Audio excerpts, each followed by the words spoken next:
avec respect. Les percements, ajustés avec soin. Les circulations ont été redessinées non pas pour guider, mais pour inviter à la flânerie, à la redécouverte. Le parcours patrimonial qui structure ce projet n'est pas un circuit figé. C'est une promenade sensorielle, une narration en mouvement. Il suit les traces de l'histoire, contourne les murs trop abîmés, s'ouvre sur les vues oubliées. Il relie les lieux de transmission, les espaces de rencontre, les zones de repos.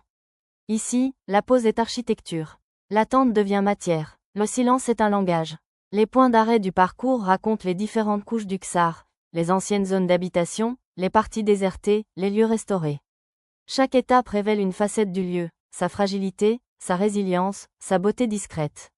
Nous avons pensé à ceux qui viendront, visiteurs curieux, enfants du village, artisans en quête de repères, chercheurs du sensible.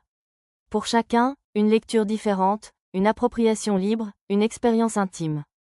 Car un Ksar n'est pas un musée à ciel ouvert. C'est un lieu vivant, en constant devenir. Il n'a pas besoin d'être figé sous cloche. Il a besoin d'être habité, rêvé, raconté. Réhabilité, ici, ce n'est pas restaurer à l'identique. C'est prolonger, c'est écrire dans la marge sans effacer le texte. Ce projet propose une patrimonialisation douce. Une patrimonialisation qui ne sacralise pas, mais qui accompagne. Une patrimonialisation qui n'exclut pas les habitants, mais les place au cœur de la démarche. C'est en marchant dans les pas de ceux qui vivent ici que l'architecte trouve son juste rôle, écouter, traduire, relier. Le projet s'inscrit dans une temporalité lente. Il refuse la précipitation, les effets spectaculaires. Ici, rien n'est monumental. Tout est minutieux, contextuel, ancré.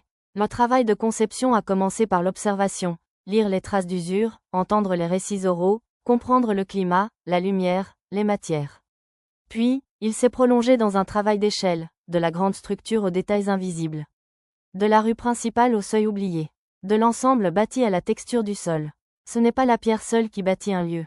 C'est la mémoire qu'elle porte. Ce projet ne s'adresse pas qu'aux yeux. Il parle aussi au toucher, à l'ouïe, à l'intuition. C'est une invitation à ressentir, à ralentir, à contempler. Dans un monde où tout va trop vite, cette architecture propose un autre rythme. Un rythme lié à celui du vent, du soleil, de la marche à pied. Un rythme humain. À travers cette vidéo, nous vous invitons à une déambulation.